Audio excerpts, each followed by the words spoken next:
اللہ الرحمن الرحیم قل لا اسألکم علیہ اجرا الا المودۃ فی القربى صدق اللہ العلی العظیم وصدق رسولہ النبی الامین الکریم ونحن علی ذلک لمن الشاہدین والشاکرین والحمد للہ رب العالمین۔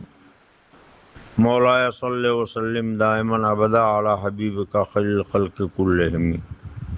دے محمد کے لیے روزی کا رحمت کے لیے خان فضل اللہ سے حصہ گدا کے واسطے۔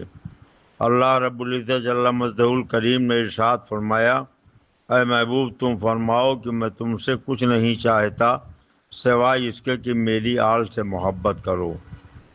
آل رسول سے محبت کرنا اہل ایمان کے لیے ضروری ہے، اور بلا وجہ آل رسول سے عداوت اور دشمنی رکھنا جہنم میں جانے کا ذریعہ بن سکتا ہے۔ اگر کسی نے خانہ کعبہ میں مقام ابراہیم اور رکن کے درمیان نماز پڑھی، روزہ رکھا، حالانکہ وہ اہل بیت اطہار سے بغض رکھتا تھا، تو وہ جہنمی ہے، جہنم میں ڈالا جائے گا۔ افضل الخلق بعد الانبیاء یار غار نبی سیدنا صدیق اکبر رضی اللہ تعالیٰ عنہ ایک دن کسی ضرورت سے بازار تشریف لے گئے۔ مولائے کائنات حضرت کرار علی مرتضیٰ کرم اللہ تعالیٰ وجہ الکریم کا سامنا ہو گیا۔ حضرت علی پاک رضی اللہ تعالیٰ عنہ کے سامنے حضرت صدیق اکبر کھڑے ہو گئے اور ٹکٹکی باندھ کر مولائے کائنات کے چہرے کو دیکھنا شروع کر دیا۔ حضرت مولائے کائنات حضرت کرار علی مرتضیٰ نے پوچھا، اے صدیق کیا بات ہے، آج میرا چہرہ کیوں دیکھ رہے ہو؟ تو حضرت صدیق اکبر نے فرمایا کہ علی میں نے رسول پاک صلی اللہ علیہ وسلم سے سنا ہے، آقا کریم نے ارشاد فرمایا علی کا چہرہ دیکھنا عبادت ہے، اس لیے میں تمہارا چہرہ دیکھ کر عبادت کر رہا ہوں۔ اور حضرت سیدنا افضل الخلق بعد الانبیاء یار غار نبی صدیق اکبر رضی اللہ تعالیٰ عنہ نے فرمایا کہ اے علی میں نے نبی کریم صلی اللہ علیہ وسلم کو یہ فرماتے سنا ہے کہ پل صراط سے وہی گزرے گا جس کو علی اجازت دیں گے۔ اس لیے یہ سننے کے بعد حضرت مولائے کائنات حضرت کرار علی مرتضیٰ نے فرمایا کہ حضور سید عالم صلی اللہ علیہ وسلم نے مجھ سے فرمایا تھا کہ علی پل صراط سے گزرنے کا اجازت نامہ اسی کو دینا جس کے دل میں صدیق اکبر کی محبت ہو۔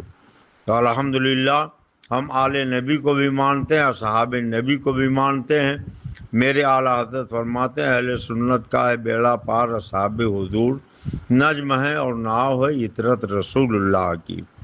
حضرت مخدوم گرامی علامہ مولانا سید شاہ غیاث الدین احمد ترمذی دامت ظلهم النورانی مسلک اعلیٰ حضرت کے ایک سچے مبلغ، ناصر اور وہ مسلک اعلیٰ حضرت کے داعی ہیں۔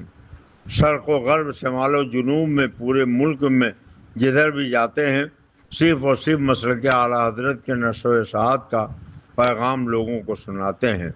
اللہ کا شکر ہے کہ ملک میں 1-2 نہیں لاکھوں کی تعداد میں لوگ ان کے عقیدت سے سرشار ہیں۔ بہت سے لوگوں کو ہدایت اور رہنمائی حاصل ہوئی ہے۔ وہ جہاں جاتے ہیں لوگوں کو وہابیت، دیوبندیت، رافضیت، نیچریت، چکڑالویت سے دور رہنے کی تلقین کرتے ہیں۔ ساتھ ہی ساتھ وہ علماء کو بھی نصیحت فرماتے ہیں اور پیران طریقت کو بھی وہ نصیحت فرماتے ہیں کہ بہت سے آج پیروں کا طریقہ یہ ہو گیا کہ وہ ڈینٹنگ پینٹنگ میں زیادہ، تصنع میں زیادہ وقت صرف کرتے ہیں اور نماز کی پابندی نہیں کرتے ہیں۔ بلکہ کچھ لوگوں کا تو حال یہ ہے کہ نماز کا معاملہ ہو تو وہ کہتے ہیں کہ ہم طریقت والے ہیں، خانہ کعبہ میں نماز پڑھاتے ہیں۔ خاتم الاکابر حضرت سیدنا سرکار ابو الحسین احمد نوری رضی اللہ تعالیٰ عنہ، جن کے بارے میں حضور اعلیٰ حضرت نے فرمایا نور جان و نور ایمان نور قبر و حشر دے ابو الحسین احمد نوری لقا کے واسطے، وہ حضرت خاتم الاکابر حضرت سیدنا سرکار ابو الحسین احمد نوری مارہروی رضی اللہ تعالیٰ عنہ سے کسی نے کہا کہ حضور کچھ لوگ کہتے ہیں شریعت اور ہے طریقت اور ہے، آپ کیا فرماتے ہیں؟ تو حضرت نوری میاں علیہ رحمت و رضوان نے ارشاد فرمایا کہ سنو، شریعت بال کا نام ہے، طریقت مانگ کا نام ہے۔ جو گنجا ہو، جس کے سر پہ بال ہی نہ ہو، وہ مانگ کیا نکالے گا؟ اس لیے اگر مجذوب نہیں ہے سالک ہے تو شریعت پر عمل کرنا اسے ضروری ہے۔ حضور غیاث ملت مسلک اعلیٰ حضرت کے سچے ناصر اور مبلغ ہونے کا اپنا دینی فریضہ الحمدللہ انجام دیتے ہیں، اور جہاں جاتے ہیں لوگوں کو یہ تلقین کرتے ہیں کہ پانی پیو چھان کے، پیر کرو جان کے۔ ایسے کو پیر بناؤ جو شریعت پر چلتا ہو، نماز کا پابند ہو، عورتوں سے پیر نہ دبواتا ہو، جس کے اندر تصنع اور دکھاوا نہ ہو، جو جھوٹی کرامتیں نہ بیان کرتا ہو، اور ایسے کو پیر منتخب کرو کہ جو شریعت کے اصولوں پر چلتے ہوئے بے حجاب عورتوں کو سامنے نہ لاتا ہو، اور عورتوں سے پیر نہ دبواتا ہو، چہرے پر خضاب نہ لگاتا ہو، اس لیے کہ چہرے پر کالا خضاب لگانا یہ ناجائز و حرام ہے، اور جو لوگ چہرے پر کالا خضاب لگاتے ہیں وہ فاسق مولن ہیں، نہ وہ قاضی بننے کے لائق ہیں، نہ ان کی گواہی معتبر ہے، نہ ان سے مرید ہونا جائز ہے، نہ ان کو پیر بنانا جائز ہے۔ حضور غیاث ملت الحمدللہ اعلیٰ حضرت کے پیغام کو، شریعت کے اصولوں کو جہاں جاتے ہیں وہاں بیان فرماتے ہیں، تو لوگوں کو ان کا احسان مند ہونا چاہیے کہ وہ ہماری کمیوں کی نشاندہی کرتے ہیں، ہمیں راہ حق پر چلنے کی نصیحت فرماتے ہیں۔ اللہ تبارک تعالیٰ ان کے عمر میں، علم میں، فضل میں، کمال میں بے پایاں برکتیں عطا فرمائے۔ حضور غیاث ملت اس گدی کے سجادہ نشین ہیں کہ جس گدی کے مریدوں میں حضرت سرکار شاہ برکت اللہ مارہروی رضی اللہ تعالیٰ عنہ ہیں۔ ہاں، وہی حضرت شاہ برکت اللہ مارہروی جن کے سلسلے کے مریدوں میں امام اہل سنت مجدد دین و ملت اعلیٰ حضرت امام محمد رضا فاضل بریلوی رضی اللہ تعالیٰ عنہ ہیں۔ بریلی شریف والوں کا پیر خانہ مارہرہ شریف ہے۔ مارہرہ شریف کے سادات کا پیر خانہ الحمدللہ کالپی شریف ہے، اور کالپی شریف کے یہ آل رسول اولاد علی حضرت علامہ مولانا مخدومی سید شاہ غیاث الدین احمد ترمذی داماد العلوم النورانی سجادہ نشین ہیں۔ ایک نہیں تین تین گدیوں کے وہ امین ہیں۔ اس لیے جن لوگوں نے ان کے شان میں بے ادبی اور گستاخی کی ہے، انہیں چاہیے کہ اپنی ان نازیبہ حرکتوں سے وہ توبہ کریں، حضور غیاث ملت کی بارگاہ میں حاضری دیں، توبہ کریں، معافی مانگیں، اور آئندہ ایسے جرم نہ کرنے کا وعدہ کریں۔ حضرت سیدی سرکار غیاث ملت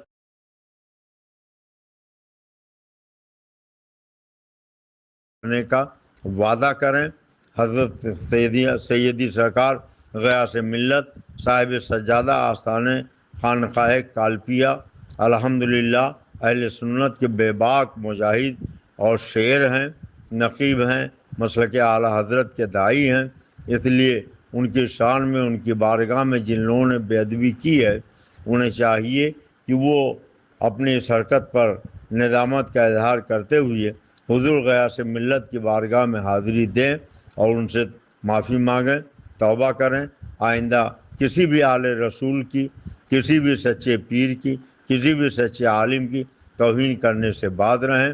اور میں تمام پیران طریقت سے بھی یہ ادب کے ساتھ گزارش کروں گا کہ اگر آپ کے اندر کوئی شرعی خامی ہے، مثال کے طور پر آپ عورتوں سے پیر دبواتے ہیں، یا بے حجاب عورتوں کو مرید کرتے ہیں، تعویذ بیچتے ہیں، یا کالا خضاب لگاتے ہیں، یا اور کوئی شرعی خامی آپ کے اندر ہے، تو وہ آپ کو اگر کوئی نصیحت کرے تو اس کا احسان مان کے اس کمیوں کو دور کیجیے، اور اس پر آپ اپنے مریدوں کو تیار کیجیے کہ وہ کسی سچے پیر کی توہین اور بے ادبی نہ کریں، ورنہ آج حضور غیاث ملت کی بارگاہ میں یہ بے ادبی ہوئی ہے، کل حضور غیاث ملت کے لاکھوں چاہنے والے جو پورے ملک میں پھیلے ہوئے ہیں، وہ دوسرے کی بھی توہین کر سکتے ہیں۔ اس طریقے سے ملک کا امن و امان درہم برہم ہو جائے گا، امن و شانتی بھنگ ہو جائے گی، اور پھر دنیا اور آخرت دونوں برباد ہو جائے گی۔ اس لیے بڑوں کی بات اگر ہے تو بڑوں کو آپس میں بیٹھ کر طے کر لینا چاہیے۔ اگر کسی کے اندر کوئی شرعی خامی ہے تو اسے دور کر لینا چاہیے اور آپس میں شیر و شکر ہو کر مل جل کے سنیت کا کام کرنا چاہیے۔ خالی زبان سے مسلک اعلیٰ حضرت کا نعرہ نہ لگایا جائے، دل سے مسلک اعلیٰ حضرت کو مانا جائے اور مسلک اعلیٰ حضرت کی نشر و اشاعت کی جائے۔ اللہ تبارک تعالیٰ ہمیں آل رسول کی سچی محبت عطا فرمائے۔ حضور سیدی سرکار اعلیٰ حضرت نے ہمیں یہ نصیحت کی ہے کہ روزانہ صبح و شام دعا مانگا کرو دو جہاں میں خادم آل رسول اللہ کر، حضرت آل رسول مقتدیٰ کے واسطے۔ اور ہم تو یہ کہتے ہیں کہ یا رسول اللہ تیری نسل پاک میں ہے بچہ بچہ نور کا، تو ہے عین نور تیرا سب گھرانہ نور کا۔ میں مقصد عز و انکساری تارے آل رسول علماء اہل سنت مرشدان طریقت سے یہ گزارش کرتا ہوں کہ اگر میری طرف سے قصداً یا ساون کسی طریقے کی کوئی بے ادبی ہو گئی ہو، کوئی گستاخی ہو گئی ہو تو اسے معاف فرمائیں اور اس کی نشاندہی کریں تاکہ میں اپنی خامیاں دور کروں۔ اور اپنے بھائیوں سے بھی یہ میں گزارش کروں گا کہ آپ اپنی عاقبت کو برباد ہونے سے بچائیں، ایسا کوئی کام نہ کریں کہ جس سے اللہ اور رسول کی ناراضگی کا سامنا کرنا پڑے۔ حضور غیث ملت کو اللہ تعالیٰ ان کے بزرگوں کے فیض و برکات مستفید فرمائے اور ہمیں حضور غیث ملت کے فیض و برکات سے مستفید فرمائے۔ آمین۔ وما علینا الا البلاغ۔